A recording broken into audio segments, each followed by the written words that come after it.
El matrimonio que siempre ha deseado, por Gary Chapman. Capítulo 7. ¿Quiere decir que el sexo requiere esfuerzo? El cine hace que parezca muy fácil. Dos bellos cuerpos abrazándose, uniéndose en un solo cuerpo. Los sueños y las esperanzas de los novios son muchos, pero quizá ninguno es más vivo que el sueño de la unidad sexual. Muchos entran al matrimonio con la idea de una gran orgía sexual, día, tarde y noche. Es obvio que para miles de personas esos sueños se destruyen y las esperanzas nunca llegan a hacerse realidad. ¿Por qué es que cónyuges cultos e instruidos no pueden hallar satisfacción en este aspecto tan importante del matrimonio? Parte de la respuesta radica en expectativas poco realistas. Nuestra sociedad no ha sido justa con nosotros. El cine, las revistas y las novelas han transmitido la idea del gozo del sexo y la satisfacción mutua. Se producen automáticamente cuando dos cuerpos se unen. Nos dicen que lo único necesario para lograr la satisfacción sexual es dos personas que consientan. Eso simplemente no es verdad. El sexo es mucho más intrincado y maravilloso que eso. Cuando entramos al matrimonio con la idea falsa de que la satisfacción en este aspecto viene de forma natural, vamos camino a la desilusión. La unidad sexual, con lo cual quiero decir la satisfacción mutua de los cónyuges, ambos disfrutando de su sexualidad y un sentido sano del placer sexual, no se produce automáticamente. Exige el mismo grado de entrega y esfuerzo que la unidad intelectual o la unidad social, tratadas anteriormente. Alguien pudiera decir, ¿quiere decir que el sexo requiere esfuerzo? Yo pensaba que eso venía solo y yo respondería, es precisamente ese concepto erróneo lo que constituye la mayor barrera para la unidad sexual. No estoy diciendo que el aspecto sexual del matrimonio sea una carga, algo que exige un trabajo duro y poco gratificante. Lo que estoy diciendo es que el tiempo y el trabajo invertido en esta esfera lo recompensarán repetidas veces. Las parejas que maduran en cuanto a este aspecto serán los receptores de una sonrisa del Creador que dijo, y serán una sola carne. Génesis 2:24. Aquellos que no logren la unidad sexual nunca conocerán la alegría de un matrimonio pleno. Cualquier cosa por debajo de un sentido profundo de una satisfacción por parte de ambos cónyuges es inferior a lo alcanzable. ¿Cuáles son entonces las pautas que nos guiarán hacia esa unidad? Una sana actitud. Una de las barreras de la unidad sexual es la actitud negativa hacia el sexo en general y las relaciones sexuales en particular. Tal actitud puede tener su origen en un mal ejemplo por parte de los padres, una educación sexual distorsionada, una lamentable experiencia sexual en la niñez o una relación sexual en la adolescencia que haya ocasionado decepción y culpa. El origen es relativamente insignificante. Lo importante es comprender que somos los amos de nuestras actitudes. No tenemos que ser esclavos de nuestros sentimientos negativos eternamente. El primer paso para vencer las actitudes negativas es exponerse a la verdad. Jesús dijo, si vosotros permaneceréis en mi palabra, conoceréis la verdad y la verdad os hará libres. Juan 8:31 y 32. ¿Cuál es la verdad sobre el sexo? La verdad es que el sexo es idea de Dios. Como tratamos anteriormente, fue Dios el que nos hizo varones y hembras. La humanidad ha explotado el sexo, pero la humanidad no creó el sexo. Un Dios santo totalmente ajeno al pecado nos hizo seres sexuales. Por lo tanto, el sexo es saludable y bueno. Nuestra condición masculina o femenina es una idea honorable. Nuestros órganos sexuales no tienen nada de vergonzoso, son tal como Dios quiso que fueran. Él es un creador perfecto y todo lo que ha creado es bueno. No debemos renunciar a la santidad del sexo porque la gente lo haya explotado y degradado a través del uso incorrecto. Sexo no es una marca de fábrica del mundo, tiene una etiqueta personal que dice, hecho por Dios. En ocasiones hasta la Iglesia ha sido culpable de distorsionar la verdad, impacientes por condenar el uso incorrecto del sexo. Hemos dado a entender que el sexo como tal es perverso. Ese no es el caso.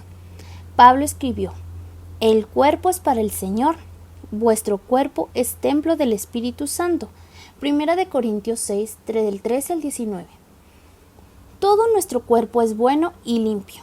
El segundo paso para vencer una actitud negativa hacia el sexo es responder con la verdad. Sí, en efecto, el sexo es un don de Dios y las relaciones sexuales entre esposo y esposa son el deseo de Dios para con nosotros. Entonces no debo permitir que mis sentimientos distorsionados me frenen de cumplir la voluntad de Dios. Debo confesar mis sentimientos a Dios y a mi compañera o compañero, y luego dar gracias a Dios de no tener que seguir esos sentimientos.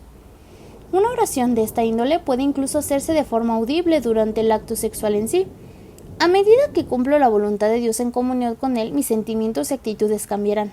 Si yo fomento esos sentimientos negativos al negarme a participar en una expresión de amor a través de las relaciones sexuales con mi cónyuge, entonces no estoy ejerciendo mi libertad de vivir por encima de mis sentimientos. Las acciones positivas deben preceder a los sentimientos positivos. Superar experiencias anteriores. Una realidad de la sociedad contemporánea es que muchas parejas llegan al matrimonio con una experiencia sexual previa, ya sea entre ellos mismos o con otra pareja. Y esto es igualmente válido para nuestros jóvenes cristianos como para la juventud no cristiana. Según el veterano investigador evangélico Ronald Sider, en su ensayo El escándalo de la conciencia evangélica, el popular orador evangélico Josh McDowell ha estado investigando y hablándole a la juventud evangélica por varias décadas.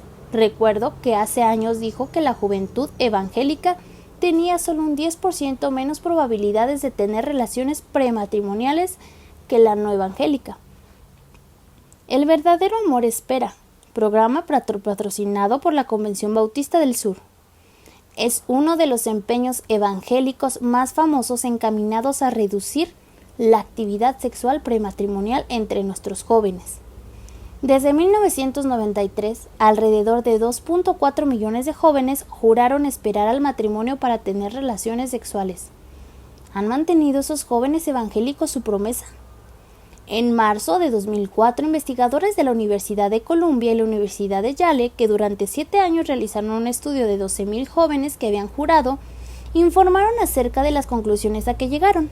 Desgraciadamente, el 88% de esos jóvenes declararon que habían tenido relaciones sexuales antes del matrimonio. Solo el 12% cumplió la promesa. Los investigadores también descubrieron que la tasa de enfermedades de transmisión sexual era casi idéntica en los jóvenes que habían hecho la promesa como los que no la habían hecho. En un estudio realizado en 2001 por el grupo Barna, se reveló que la convivencia antes del matrimonio es solo un poco menos frecuente entre los adultos convertidos que entre el público en general. Al resumir las conclusiones, Sider señaló que, nacionalmente, el 33% de todos los adultos han convivido con un miembro del sexo opuesto sin estar casado. La tasa es del 25% para las personas convertidas. Sider también destacó las conclusiones a las que había llegado John Green, director del Instituto Bliss de Ciencia Política Aplicada de la Universidad de Akron. Este politólogo y estadístico llevó a cabo varios estudios a nivel nacional y sacó a la luz actitudes evangélicas sobre el sexo prematrimonial y extramatrimonial. Green estableció que el 46% de los evangélicos no tradicionales, definidos como los que asisten con más frecuencia a la iglesia como los que asisten con más frecuencia a la iglesia, tienen un concepto elevado de la autoridad bíblica. No piensan que el sexo prematrimonial tenga nada de malo. Evidentemente, muchas parejas, especialmente en los primeros años del matrimonio, tienen que lidiar con el impedimento de una experiencia sexual anterior. La idea generalizada es que la experiencia sexual prematrimonial lo prepara a uno mejor para el matrimonio. Todas las investigaciones indican lo contrario. De hecho, el número de divorcios entre los que habían tenido una experiencia sexual anterior es el doble en comparación con los que no habían tenido una experiencia sexual antes del matrimonio. La realidad es que una experiencia sexual anterior a menudo se convierte en una barrera psicológica para lograr la unidad sexual en el matrimonio. La respuesta cristiana a esas barreras es la confesión del comportamiento indecoroso y el sincero perdón mutuo por los fracasos anteriores. Las cicatrices del pasado podrán permanecer eternamente, pero las cicatrices pueden servir de recordatorio de la gracia y el amor de Dios. Un aspecto en que las cicatrices resultan más problemáticas es cuando uno de los miembros de la pareja ha contraído una enfermedad de transmisión sexual antes del matrimonio. La mayoría de estas enfermedades Son tratables pero no curables. Esas son cicatrices que la pareja tiene que aceptar y a las que tiene que ajustarse. Un problema más serio aún es cuando la enfermedad de transmisión sexual existió antes del matrimonio, pero no se le comunicó al cónyuge. Esto constituye en esencia un engaño y a menudo se convierte en fuente de intensa tensión entre la pareja, llevándola a veces al divorcio temprano. En mi orientación prematrimonial siempre estimulo a las parejas a decir la verdad sobre las experiencias anteriores. Si esto no puede resolverse durante el noviazgo, será mucho más difícil después del matrimonio. Sin embargo, si entramos al matrimonio sin ocultar el pasado y dispuestos a aceptar a la persona tal como es, entonces tenemos muchas más posibilidades de procesar los problemas después del matrimonio. ¿Cómo puedo ayudarte? Si existe una palabra que es más importante que ninguna otra en la obtención de la unidad sexual, es la palabra comunicación.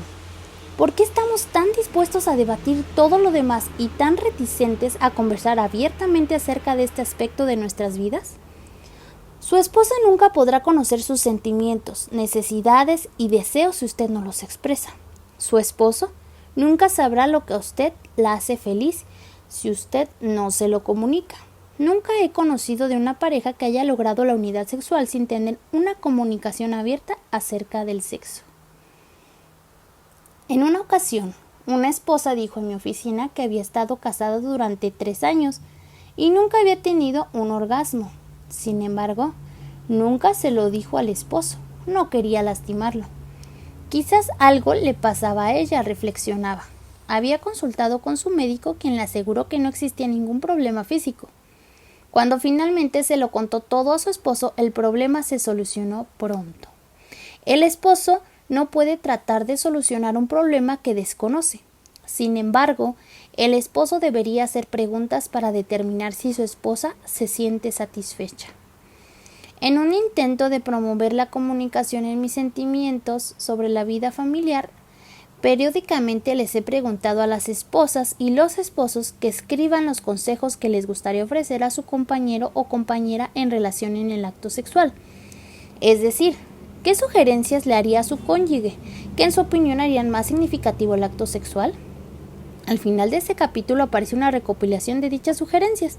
Esperamos que la misma lo anime a usted y a su cónyuge a renovar la comunicación en relación con este tema.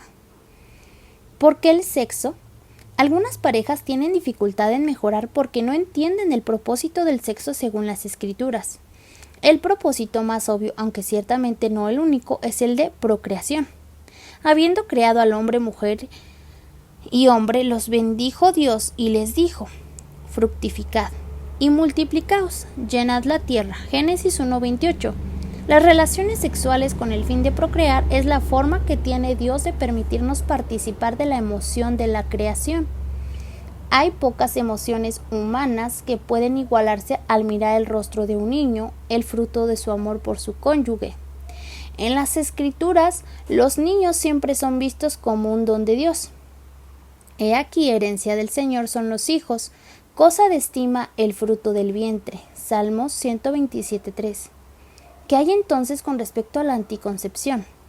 Algunos argumentarían que la orden original de Dios de llenar la tierra se ha cumplido, al menos en los países más pobres que luchan con la sobrepoblación. Por lo tanto, debemos dejar de llenar la tierra, no sea que desbordemos la tierra. Sin embargo, aquí interviene un principio elevado. Somos creados como criaturas responsables. A través de las escrituras, los padres son considerados personas responsables que atienden las necesidades de los niños que ellos crean. Como padre responsable, debo usar la razón a la hora de decir cuántos niños me puedo ocupar en la práctica. De la misma manera que Dios nos ha dado ayuda médica a través del esfuerzo de hombres y mujeres consagrados, también nos ha dado el medio para limitar los nacimientos. Resulta interesante saber que este conocimiento ha llegado a las generaciones de mayor necesidad en cuanto a la sobrepoblación. Como cristianos debemos usar todos los dones de Dios de manera responsable. Por ende, opino que la pareja debe conversar y decidir juntos cuándo hará uso del control de la natalidad y qué método de control de la natalidad usarán como personas responsables que son. Este asunto debe tratarse con el médico cuando la pareja asista a la consulta para realizar los análisis prematrimoniales. El segundo propósito de las relaciones sexuales dentro del matrimonio que aparece en las Escrituras es el de satisfacer necesidades físicas y afectivas. Pablo habla al respecto cuando dice: el marido cumpla con la mujer el deber conyugal, y asimismo la mujer con el marido. La mujer no tiene potestad sobre su cuerpo, sino el marido, ni tampoco tiene el marido potestad sobre su propio cuerpo, sino la mujer. No os neguéis el uno al otro, a no ser por algún tiempo de mutuo consentimiento, para ocuparos sosegadamente en la oración, y volved a juntaros el uno al otro, que no os tiente Satanás a causa de vuestra incontinencia. Primera de Corintios 7, del 3 al 5. Pablo trata acerca de la realidad de la intensa necesidad física y afectiva que el esposo y la esposa tienen uno por el otro. Somos seres sexuales y sentimos un fuerte deseo por el otro desde el punto de vista sexual. De hecho, el más grande problema antes del matrimonio es poder controlar ese fuerte deseo, pero dentro del matrimonio ese deseo debe hallar plena satisfacción en las relaciones sexuales.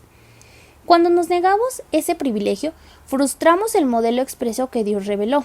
Si los esposos y las esposas tomaran dicha responsabilidad seriamente, el número de relaciones extramatrimoniales disminuiría drásticamente. La esposa honesta diría: pero yo no siento deseos de tener relaciones sexuales tan a menudo como mi esposo. Este es el momento en que, como expresará el pastor y el escritor Charlie Shedd, la esposa tiene la posibilidad de ser una misionera para con su esposo. Exprese sus sentimientos a su compañero abierta y francamente, pero también déjele saber que está dispuesta a satisfacer sus necesidades. No tiene que pasar por toda la actividad del juego amoroso o preludio, que tanta energía consume si está fatigada. Simplemente hágale saber que usted lo ama y desea satisfacer sus necesidades. Normalmente esto puede hacerse en poco tiempo con un consumo mínimo de energía. La esposa no debe de verse obligada a tener un orgasmo si no lo desea. Si las necesidades se satisfacen, entonces se habrá logrado uno de los propósitos del sexo. El tercer propósito del sexo expresado en las Escrituras es el de dar placer. Aquellas personas que piensan que Dios desea hacer la vida lo más desgraciada posible para sus siervos puede que tengan problemas con este propósito. Pero las Escrituras dejan claro que los planes de Dios para con nosotros siempre son buenos. Yo sé los planes que tengo para ustedes, planes para su bienestar y no para su mal, a fin de darles un futuro lleno de esperanza. Jeremías 20:11. Dios no tuvo que hacer el acto sexual placentero, pero lo hizo. Este es uno de sus actos inigualables por los que Dios es célebre. El placer en la Biblia. El capítulo 18 de Génesis registra un hecho muy interesante en la vida de Abraham y Sara. El mensajero de Dios había venido a proclamar que ellos tendrían un hijo, lo cual era una idea maravillosa, pero Abraham tenía 100 años y Sara 90. Abraham le hizo una pregunta lógica a este mensajero celestial, y las Escrituras dicen que en respuesta se rió, pues Sara entre sí diciendo: ¿después que he envejecido vendré deleite siendo también mi señor ya viejo? La palabra traducida como deleite no es la palabra acostumbrada para placer y solo es usada aquí en el Antiguo Testamento. Sara reflexiona acerca de la experiencia placentera que significa el acto sexual. Ella está vieja. El comportamiento del cuerpo ya no es lo que fue antes, pero no es tan vieja como para no poder recordar que es una experiencia placentera. El Cantar de los Cantares de Salomón está repleto de ilustraciones acerca del placer en cuanto al aspecto sexual del matrimonio. Puede que las frases descriptivas sean ajenas a nuestra cultura, pero la intención está clara. La masculinidad y la feminicidad fueron hechas para ser disfrutadas por los cónyuges en el matrimonio. Otro pasaje interesante lo encontramos en Deuteronomio 24:5, donde dice: cuando alguno fuere recién casado, no saldrá a la guerra ni en ninguna cosa se le ocupará. Libre estará en su casa por 1 año para alegrar a la mujer que tomó. La palabra traducida aquí como alegrar se traduce en otras partes como dar placer, y es la misma palabra que se usa como gratificación sexual. Deberá quedarse en casa durante 1 año para darle placer a su esposa durante 1 año. ¿Qué clase de luna de miel?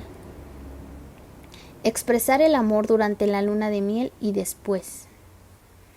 Este es un buen momento para hacer un paréntesis y decir unas palabras acerca de la luna de miel. Tratamos de encerrarla en 3 días o una semana a lo sumo. Se supone que sea un lecho de rosas, pero para muchas personas es un momento muy decepcionante. Si Dios sugirió un año de placer, ¿qué nos hace pensar que podemos alcanzar el paraíso sexual en 3 días? Permítanme reiterar que la unidad sexual toma tiempo. La típica luna de miel es un momento de mucha presión. Durante semanas ha estado dedicando su energía en preparación para la boda. Las despedidas de solteros ya terminaron. Ya les tiraron el último puñado de arroz y ahora están solos. El agotamiento físico y emocional no es buena compañía para una experiencia sexual significativa. La adaptación sexual comienza en desventaja. Recuerdo que estábamos agotados, dijo una mujer. Estábamos alojados en uno de los mejores hoteles de Chicago, en una bella y espaciosa habitación. Nos sentamos junto a la ventana durante un rato como medio aturdidos mirando el tránsito de la calle Lakeshore y admirando la inmensa fuente de frutas, cortesía de hotel, sobre la mesa de centro. Finalmente llegó la hora de irnos a la cama.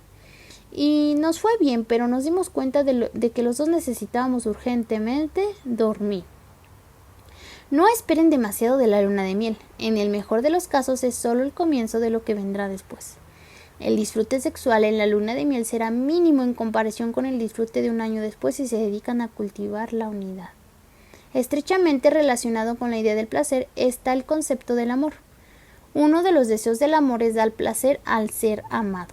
Por tanto, las relaciones sexuales dentro del matrimonio se convierten en un método muy significativo de expresar el amor. Es una de las voces más fuertes del amor. Esto significa que cada cónyuge debe pensar en el placer del otro. Filipenses 2, 3 y 4. El esposo debe darle placer a su esposa y la esposa deberá darle placer al esposo. Es en la autoentrega mutua que el amor encuentra su más alta expresión. Las necesidades de él y las de ella son diferentes. «Pero mírate», exclama el esposo, con admiración mientras él y su esposa se visten por la mañana. ¿Cómo es posible que él pueda pensar en eso ahora?, se pregunta mientras busca sus pantalones negros. La respuesta es la fisiología y la psicología. Todos hemos oído hablar mucho acerca de las diferencias entre mujeres y hombres en los últimos años, pero un curso de actualización resultará útil e incrementará la unidad. Debe señalarse, por ejemplo, que para el hombre el apetito sexual es más físico que para la mujer. Es decir, las gónadas masculinas están continuamente produciendo espermatozoides. Los espermatozoides, conjuntamente con el semen, se almacenan en las vesículas seminales. Cuando las vesículas seminales se llenan, existe una demanda física de emisión. En el sexo femenino no existe nada que se asemeje a esto. Para la mujer, la necesidad sexual es más emotiva que física. Las implicaciones de esta diferencia se observan fácilmente. Por ejemplo, el esposo tendría poca dificultad en tener relaciones sexuales una hora después de una desagradable y violenta discusión con su esposa. Por el contrario, para la esposa esto sería prácticamente imposible. Sus sentimientos intervienen demasiado. No puede tener una significativa satisfacción sexual cuando las cosas no marchan bien en otras esferas de la relación. Las sugerencias que aparecen más adelante muestran que para la esposa las buenas relaciones sexuales comienzan por la mañana y van en ascenso con todas las pequeñas expresiones de amabilidad por parte del esposo durante todo el día. La amabilidad y la consideración por parte del esposo preparan el terreno para una experiencia sexual significativa. Tenemos que comprender las diferencias en la respuesta fisioemocional entre hombres y mujeres en el acto sexual en sí. El esposo tiende a llegar a un clímax físico-emocional con bastante rapidez y después del clímax sus emociones bajan rápidamente, en tanto que el esposo es mucho más gradual en sus cambios emocionales. Tanto antes como después del clímax, esta diferencia tiene muchas implicaciones para el esposo y la esposa que desean tener una unidad física, como indican las sugerencias de las páginas siguientes. Está fuera del alcance del propósito de este libro tratar todos los detalles de la adaptación sexual. Hay excelentes materiales a los que se puede recurrir. Estos libros deben estar en la biblioteca de cada pareja. A modo de conclusión, algunas personas quisieran que la vida fuera como en Hollywood, donde bellas estrellas son cuerpos perfectos que se unen en la pantalla con una pasión total y libre de problemas. Sin embargo, Dios en su infinita sabiduría nos dio el don del sexo para procrear hijos, dar placer y acercar más al esposo y a la esposa de la íntima unión del matrimonio. Quiere que ustedes dos pasen la vida entera explorándose física, espiritual, intelectual y emocionalmente. Eso no significa que no habrá ajustes o retos, pero como eso es lo mejor que Dios quiere para ustedes, el viaje hacia la intimidad merece la pena el empeño. Ahora le corresponde a usted. 1. ¿Cómo calificaría usted el aspecto sexual en su matrimonio? Excelente, bueno, aceptable, malo. 2. En un párrafo escriba su actitud hacia el aspecto sexual en su matrimonio. 3. Si usted es esposa, lea sugerencias que las esposas le han hecho a los esposos. ¿Qué hacer para que las relaciones sexuales sean más significativas y marque los asuntos que a usted le gustaría mencionarle a su esposo? 4. Si usted es esposo, lea sugerencias que los esposos les han hecho a las esposas. ¿Qué hacer para que las relaciones sexuales sean más significativas y marque los asuntos que a usted le gustaría? 5. Cuando los dos estén sintiendo bien y dispuestos a mejorar, analicen entre ustedes los temas que marcaron. Concéntrense en lo que están diciendo su pareja. El objetivo de la conversación es mejorar, no defenderse.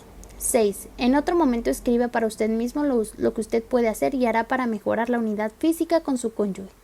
Pasado un mes, revise la lista para ver qué mejorías ha tenido. Plántese nuevas metas todos los meses. Sugerencias que los esposos les han hecho a las esposas. ¿Qué hacer para que las relaciones sexuales sean más significativas? Número 1. Sé agresiva a veces. 2. Sé innovadora e imaginativa. 3. No te dé vergüenza de mostrar que lo estás disfrutando. 4. Sé atractiva a la hora de acostarte. Ponte otra ropa que no sean camisones, a lo abuelita o a la pijama de todos los días. Haz cosas para atraerme la atención. Los hombres se excitan fácilmente por la vista. 6. Habla más abiertamente sobre el sexo. Expresa que estás preparada para el acto sexual, como tal después que el juego amoroso preliminar te haya excitado lo suficiente. 7. Acuéstate más temprano. 8. No me hagas sentir culpable de noche por mis imperfecciones de día, no ser lo suficientemente afectuoso. 9. Prolonga la relación sexual de vez en cuando. 10. Estate más atenta a mis necesidades y deseos como hombre. 11. Participa más plena y libremente en el acto sexual. Sé más dócil y abierta.